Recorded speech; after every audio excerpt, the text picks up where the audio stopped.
Bonjour à tous, donc dans cette seconde vidéo, je vais vous montrer, donc dédiée à PDF Exchange Editor, je vais vous montrer comment utiliser les principaux outils. Donc je vais essayer d'aller faire vite parce qu'il y a quand même pas mal d'outils. Le premier que je veux vous montrer, c'est alors juste avant de partir sur les outils, sachez que l'onglet Accueil en fait regroupe un mix d'outils que vous retrouverez dans les autres familles, d'accord? Puisque par exemple, là, sur toute la partie ce qui est Zoom, c'est des outils que je retrouve dans l'onglet Affichage et j'en retrouve d'autres, d'accord? Pareil, dans l'onglet Accueil, je retrouve des outils d'annotation, c'est une sélection d'outils d'annotation que je retrouve dans ma famille Commentaires, d'accord? Sachant que le projet de futures vidéos, c'est de vous montrer comment réorganiser ces onglets, d'accord? Donc, si je déroule l'onglet Accueil, je vous parlerai de l'onglet texte, enfin de l'outil sélectionner du texte plus tard. Je vais tout de suite vous parler de l'onglet capture. Alors l'outil capture, c'est l'outil qui me permet de prendre toute ou partie d'une page avec les annotations pour la mettre dans un traitement de texte. Donc pour l'utiliser, si je veux prendre toute la page, je vais prendre mon outil capture et je fais faire un seul clic gauche sur ma page. D'accord. J'ai la zone bleutée qui apparaît avec mes petites poignées de poussée. D'accord. Derrière, je vais dans mon traitement de texte. Donc là, il est déjà ouvert pour gagner du temps. Je fais mon CTRL V et je trouve donc le contenu de ma page comme une image que je peux bien évidemment redimensionner, déplacer, supprimer, etc. D'accord. Si j'avais des annotations, elles seraient exportées avec. Si je veux exporter une petite partie de ma page, à ce moment-là, je vais toujours utiliser mon outil capture, mais je vais faire un clic gauche maintenu et je prends juste la sélection qui m'intéresse. Je vais dans mon traitement de texte, je fais mon CTRL V et voilà, je retrouve ma zone de sélection. D'accord? Donc c'est un outil très simple qui permet de ramener des éléments d'un PDF dans un cours. D'accord? Ensuite, sur l'affichage. Pas grand chose à dire sur le bouton plus et bouton moins qui permettent de gérer le zoom. C'est pas tellement ça qui m'intéresse. Moi, ce qui m'intéresse, c'est plutôt les boutons du dessous, notamment celui-ci qui est le remplissage en largeur. En fait, c'est un raccourci vers un zoom automatique qui m'amène à qui me permet, comme c'est d'ailleurs indiqué, hein, ça me définit le niveau de zoom afin que la largeur de la page corresponde à la largeur de la fenêtre. De cette manière-là, je vais avoir automatiquement la largeur complète de ma page sur l'écran. D'accord, sans avoir à faire des essais-erreurs, oh c'est trop zoomé, pas assez zoomé, etc. Pour certains jeunes, c'est pas toujours facile. Là, finalement, avec ce bouton-là, donc remplir en largeur, bling, j'ai voilà. Le bouton d'à côté, c'est la même chose, sauf que là, ça remplit la page entière. Ça, c'est éventuellement bien avant une impression, pour se rendre compte de l'espace que ça prend sur la page. Forcément, c'est écrit petit, bien sûr, mais à ce moment-là, pour que ça redevienne visible, je vais zoomer sur la largeur de page. Les boutons qui sont ici me permettent de faire tourner ma page dans le sens des aiguilles d'une montre ou dans le sens inverse des aiguilles d'une montre. Ça, c'est toujours pratique si le scan a été mal réalisé, on va dire. Cette famille éléments, je ne vais pas en parler et je vais arriver sur les outils d'annotation. Alors, les outils d'annotation, encore une fois, ici, vous en avez qu'une sélection. Pour vous montrer la totalité, parce que c'est vraiment les outils qui m'intéressent, je vais cliquer sur l'onglet commentaires, et là, je retrouve l'ensemble des outils d'annotation. Et notamment l'outil machine à écrire, qui est l'outil le plus important, qui va me permettre d'écrire sur mon PDF. Donc, je vais positionner mon curseur là où je veux écrire, et je peux écrire un texte plus ou moins long. D'accord? Je peux en écrire, bien évidemment, plusieurs sur mon PDF.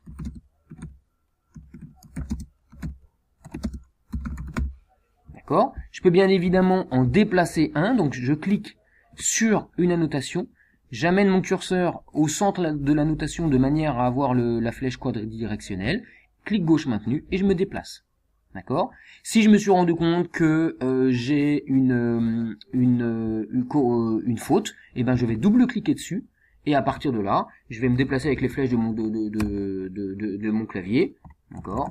Et je vais comme dans un traitement de texte classique supprimer tout ou partie, voilà, ou juste corriger une faute d'orthographe. D'accord? Ce qui me plaît, c'est que quand je sélectionne un mot, on a vu qu'il y a l'onglet format qui est apparu. D'accord? Dès que j'ai pris l'outil machine à écrire, l'onglet format est apparu. Donc je clique dessus et là j'arrive comme dans un traitement de texte, je peux choisir ma police. D'accord? Je peux augmenter ou diminuer la taille. D'accord? Je peux mettre en gras, en italique ou en souligné. Ce qui me plaît également, c'est que je peux définir le style par défaut. Donc là, à l'origine, j'avais la police algériane, d'accord. Je vais définir par défaut, par exemple, en 20 parce que c'est la police de caractère qui est la plus efficace pour le jeune. Donc, je vais cliquer sur le bouton définir par défaut, et à partir de maintenant, tous mes ajouts d'annotation avec l'outil machine à écrire vont se faire en Arial 20. D'accord. D'ailleurs, on voit que le nom de l'outil, du coup, voilà. Donc ça, c'est quand même une spécificité, c'est que je peux vraiment personnaliser le logiciel en fonction des besoins du jeune. D'accord. L'outil boîte de texte, l'outil légende, je vais pas en parler. L'outil son, j'en parle très vite, ça me permet éventuellement d'enregistrer un petit bout audio. Par exemple, pour lire une consigne. D'accord. Donc, je clique sur l'outil son. Je me positionne là où je voudrais que le haut-parleur apparaisse. On imagine que ça, c'est une consigne, par exemple. Donc, je clique. Ça me fait apparaître la fenêtre d'enregistrement de mon son. Je pense, je l'ai jamais testé, mais que avec le bouton parcourir, je pourrais aller chercher un fichier MP3 par exemple ou un fichier Wave, mais je peux déjà l'enregistrer ici. Donc je fais un premier clic sur le bouton enregistrer, je dicte ma phrase et un deuxième clic pour arrêter l'enregistrement. Donc je vais vous montrer. Premier clic, conjuguer les verbes suivants au présent de l'indicatif. Voilà. Je veux me réécouter. Conjuguer les verbes suivants au présent de l'indicatif. Et je clique sur OK. À partir de là, j'ai mon haut-parleur. Je peux le déplacer avec un clic gauche maintenu. D'accord. Et le jeune, d'accord, donc je change d'outil. S'il veut écouter la consigne, il aura qu'à double-cliquer. Conjuguer les verbes suivants au présent de l'indicatif. Voilà, donc ça c'est intéressant parce que pour certains jeunes peuvent du coup travailler plus en autonomie en réécoutant la consigne. D'accord. Alors, ensuite, une grande famille d'outils qui me plaît, cela je vais en parler juste après, parce que c'est un peu plus technique, c'est que c'est les outils, voilà, plus géométriques on va dire. Donc, ils fonctionnent tous de la même manière, ça va très vite, d'accord. L'outil ligne, premier clic, deuxième clic, bien évidemment par défaut c'est rouge, mais on va voir comme pour l'outil machine à écrire que j'ai le menu format qui apparaît et qui me permet alors là d'avoir tout de suite des raccourcis vers certaines couleurs. Mais je peux modifier la couleur du trait, d'accord. Je peux modifier la largeur, d'accord.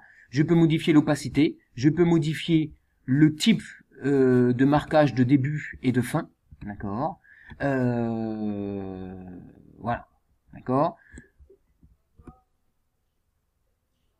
Donc ça c'est quand même intéressant. Je regarde juste si je clique, je sais pas si je peux là le définir, je crois pas.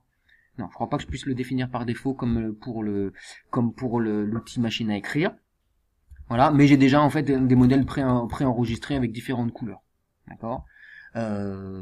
Si je reviens sur mon module commentaire, ça va être la même chose pour la flèche. D'accord. Donc là, elle est prédéfinie par flèche, donc avec pas d'élément au départ, mais un élément à l'arrivée. Je peux faire des rectangles, ce qui me permet éventuellement d'encadrer un mot, par exemple. D'accord, d'entourer un mot, pareil. Par défaut, c'est rouge, mais je peux tout à fait modifier la couleur du trait, avoir ou non une couleur de remplissage. D'accord. Et puis, je peux avoir même un outil polygone là qui me permet de sélectionner une zone. Alors là, je fais différents clics gauche. Ça me permet éventuellement, pour détourer une carte, par exemple, voilà, je double-clique sur le point final. Et là, à ce moment-là, j'ai ma zone que je peux éditer. Et je peux colorier l'intérieur. Par exemple, si je devais colorier une carte, attendez, voilà, couleur de remplissage. Il n'a pas voulu le faire là.